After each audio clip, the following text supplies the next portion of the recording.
sini semua. Pindah ke sini. Oh, udah penuh.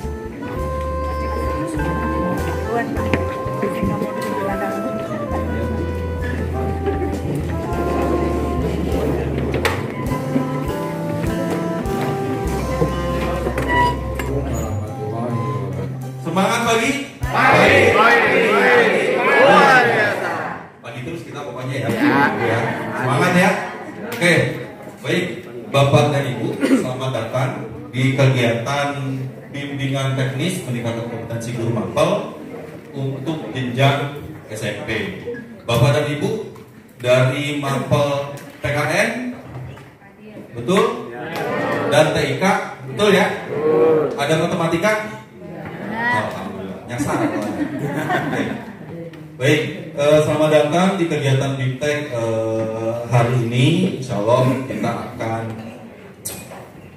mengikuti, kita akan menjalani kegiatan BIMTEK ini di 3 hari ke depan. Saya Rizal Setiawan dari CMO kita in Science, Bapak dan Ibu. Jadi mohon izin, sebelum nanti kita masuk ke sesi, ada sedikit informasi terkait dengan program yang akan kita jalankan di 3 hari ke depan. Kopi break. Ada apa nih kopi breaknya nih? Wow, gorengan, ada getuk ya? Iya betul Pak. Mantap ini getuk nih. Asupan jauh. Getuk.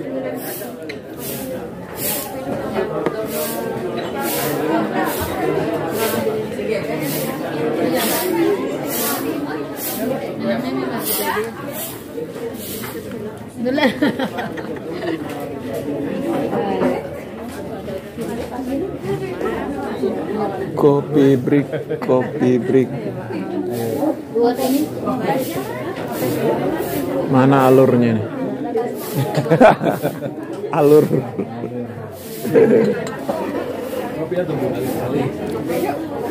Nah, teh dan kopinya. Sana kopi ya? Manis banget ya. Ini kopi Pak. Kopi ini mana kopi? Kopi ujung. Kita teh aja.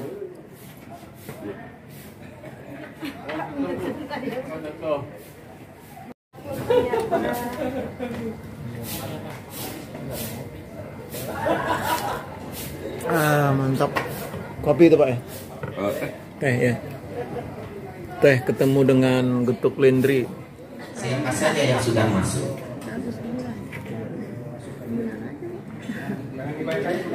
111 ada Ibu Sonia Yusuf. Absen aja. Beres absen.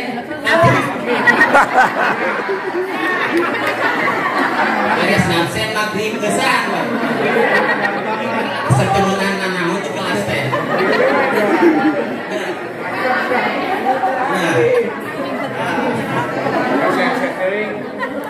Ayah di atasnya ke saya Nurdiansyah, Bapak Nurdiansyah. Terus ada Ibu Sri Rahayu, ada Pak Slamet, ada Pak Idam. Oh ibu, punten, kan di sini tidak ada jenis kelaminnya ya. Tidak ada jenis kelamin, Pak Idam, Ibu Idam, Pak Said Udin, Ibu Titin.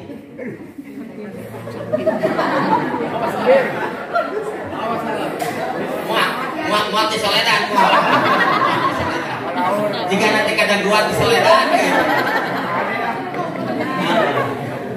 Pak Agus, Pak Wawan, ini jelas lelaki. Kayak fotoan. Jelas, mau salah. Pak Wawan. Ibu Eli. Ibu Ririn, oke, 115. Oke. Baik, Ibu dan Bapak. Kalau nunggu lama, saya pindah. 115 sudah mulai. Nanti yang lain saya jalan harus masuk karena nanti saya akan kasih bintang. Biasanya anak-anak senang kalau dikasih bintang. Ibu senang dikasih bintang?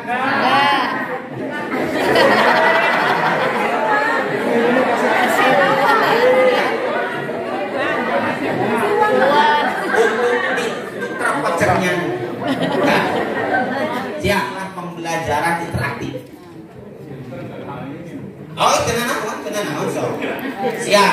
Kita lihat ada apa saja pembelajaran interaktif.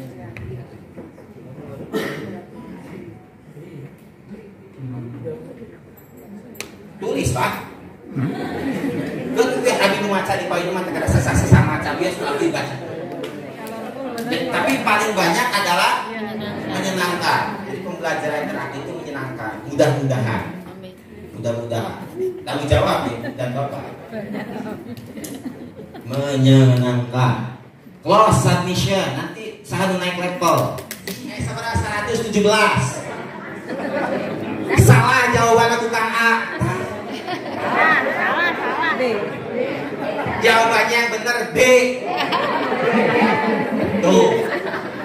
Jadi generasi Z itu dari 97 sampai 2012. Tes saya oke. Terakhir. Tidak serangan semuanya. Baik cerita, baik, ceria, gembira, sehat, alhamdulillah. Siap, close. Oke, saya sedikit cerita sekarang. Sedikit cerita ibu dan bapak. Ibu dan bapak itu kurang lebih usianya, generasinya adalah generasi X. Usia 36 sampai 50. Saya 35 Pak. 35 Sebahagian besar, sebahagian besar adalah generasi X. Ya, namun generasi X highly educated, berpendidikan. Nah, ibu dan bapak aktif, happy, and family oriented. Nah, kayak bapak usia sakit mah family oriented. Saya detik pemajikan Pak. Saya detik pemajikan. Nah, family oriented. Nah, lain saya detik muda, saya detik pemajikan, saya detik pemajikan. Yang usianya 36 sampai 52. Ada mungkin sebahagian kecil yang ibu dan bapak adalah generasi Y. Kaciri dia, abi malain, tak, eta attitude nate, mi dan mi. Sudah kelihatan. Jadi usia 22 sampai 35, ini saya, kurang. Kelihatan. Jadi kelihatan tuh, tenang tuh kelihatan. Ibu ada di mana posisinya? Ibu adalah generasi Y. Jadi generasi Y usia segitu, kurang. Tapi jelas ibu dan bapak tidak ada yang generasi Z. Oh, kuliahnya can lulus generasi Z mah. Benar. Tapi siswa bapak ibu adalah generasi Z yang karakternya 1 instan. Bapak, bukan cek saya. 2 mandiri. 3 main game wae sare penting. Benar. Sapi perah. Kan saya ngerti sapi perah. Karakternya begitu generasi Z itu. Berkembang dengan perkembangan teknologi itu generasi Z. Jadi mereka tumbuh lahir tahun 2000-an, teknologi berkembang awal 2000-an, mulai milenium kedua, seiring berkembangnya anak, teknologi semakin berkembang, jadi bareng berkembang teh matakna anaknya ya begitulah, rada-rada instan, rada-rada karena teknologi teh kudu panggeulanan. Udah kena budak sarege HP. Satu aja ibu jeung bapak pertama kali bangun yang dilihat apa? HP. Jangan sabaraha, benar. Maka dari itu anak-anak generasi Z sekarang disebutnya digital nanti. Jadi karena digital kan aneh lah itu cerita nama. Tapi kita menghadapi apa? Menghadapi itu posisi kita ada di digital imigran. hirup kurang lebih heula dari bata teknologi, cerita nama gitu lah, simpel namanya. Tapi sekarang teknologi maju sehingga ada gap antara kita dengan siswa atau bahkan dengan anak kita sendiri. Didiklah anakmu sesuai dengan zamannya. Tapi zamanku lebih baik toh. Artinya kita besok bukan.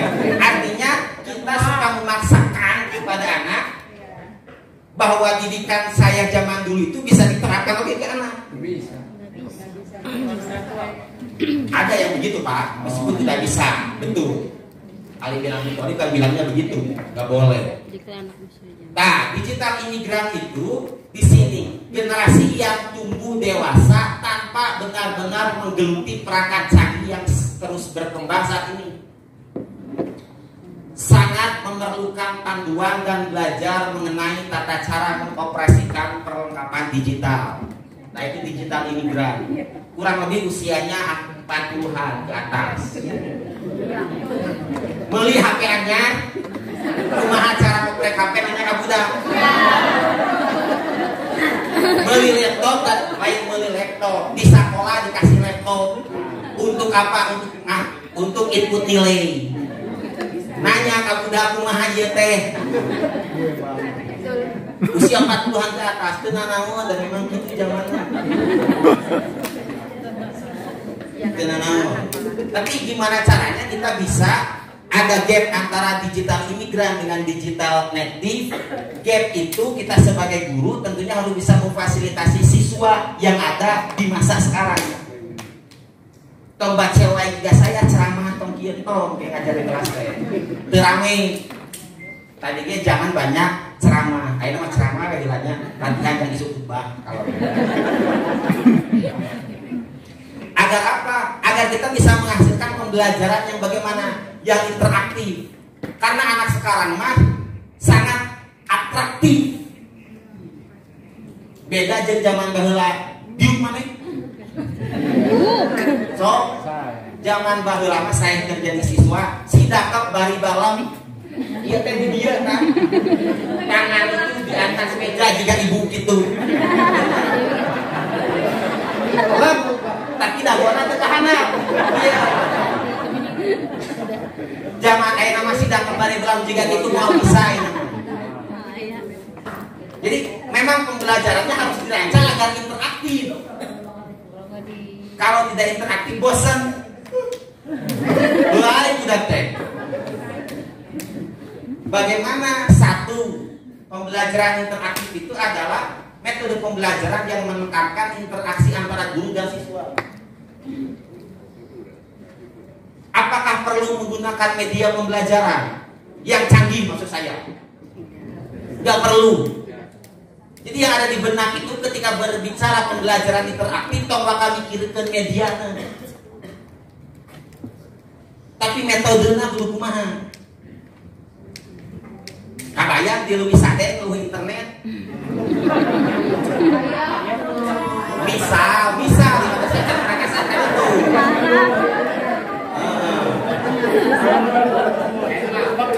Rekrutkan jika saya pakai kelas poin, ame interaktif, benar.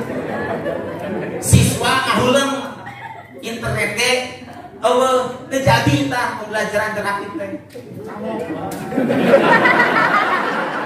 Benar. Jadi kedepankan dulu metodenya mau seperti apa, media mah kalau hanya menggunakan papan tulis pun bisa jadi pembelajaran interaktif jalan.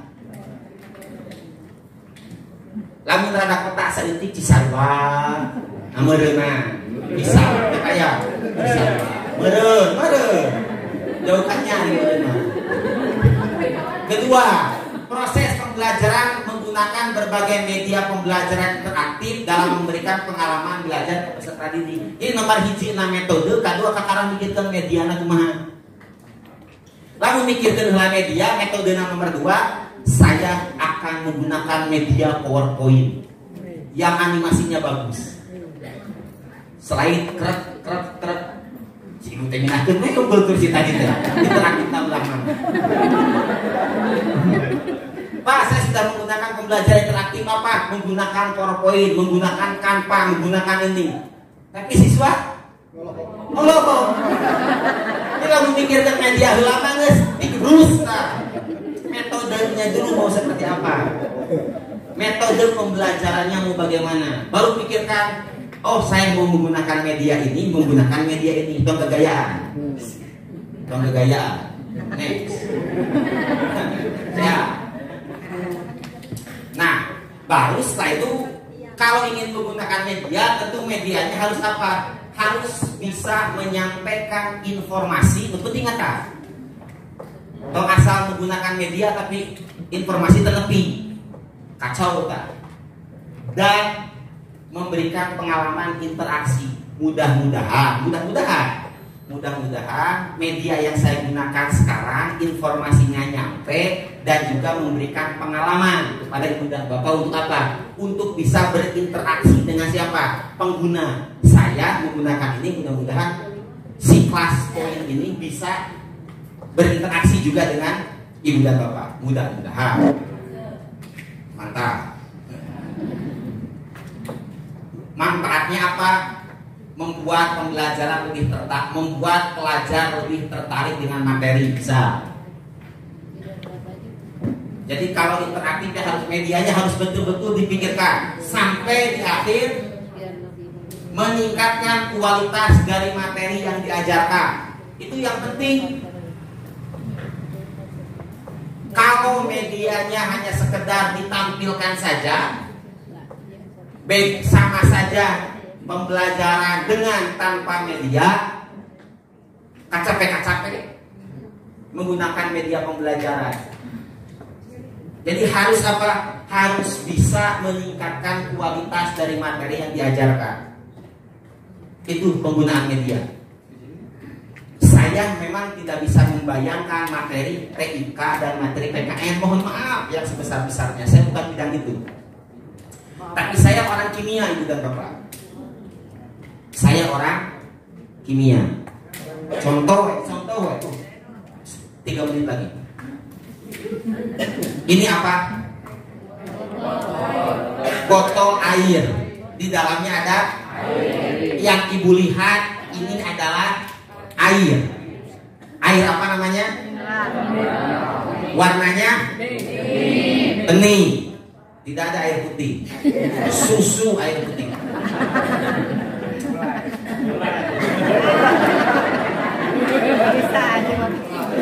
Benar kan?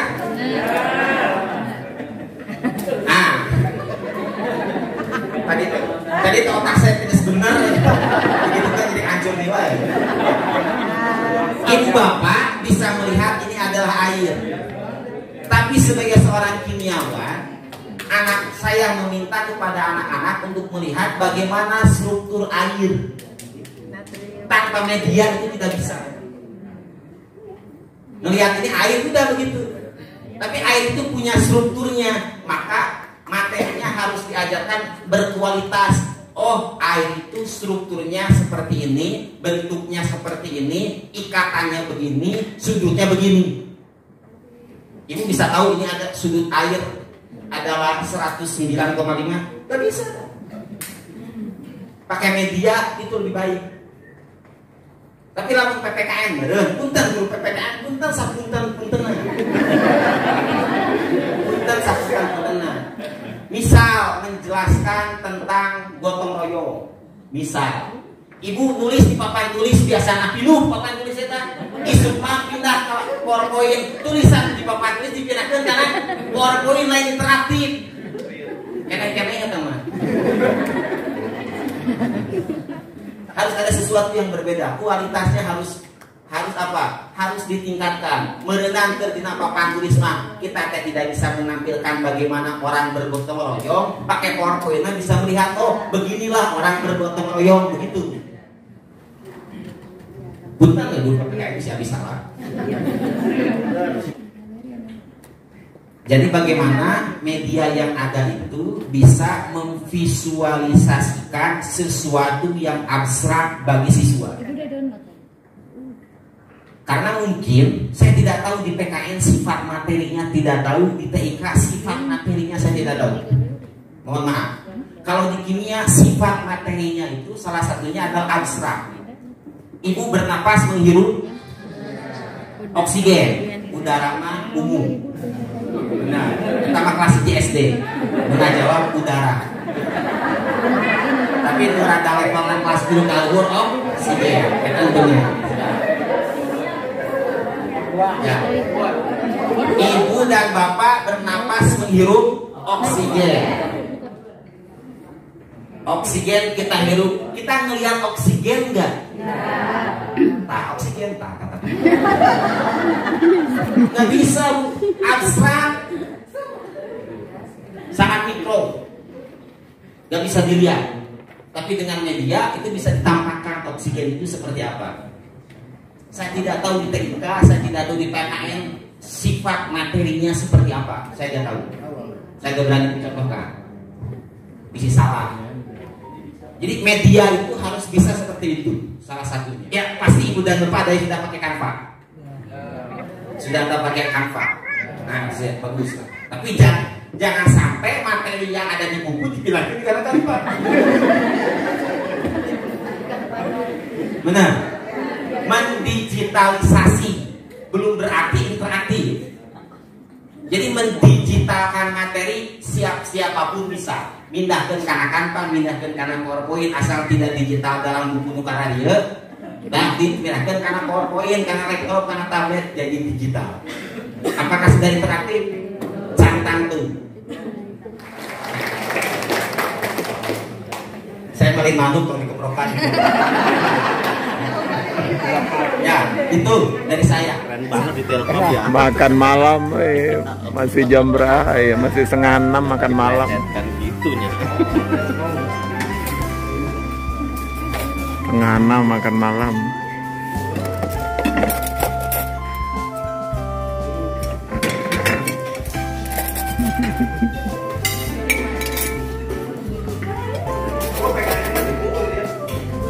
Goreng ayam sayapnya, terima kasih.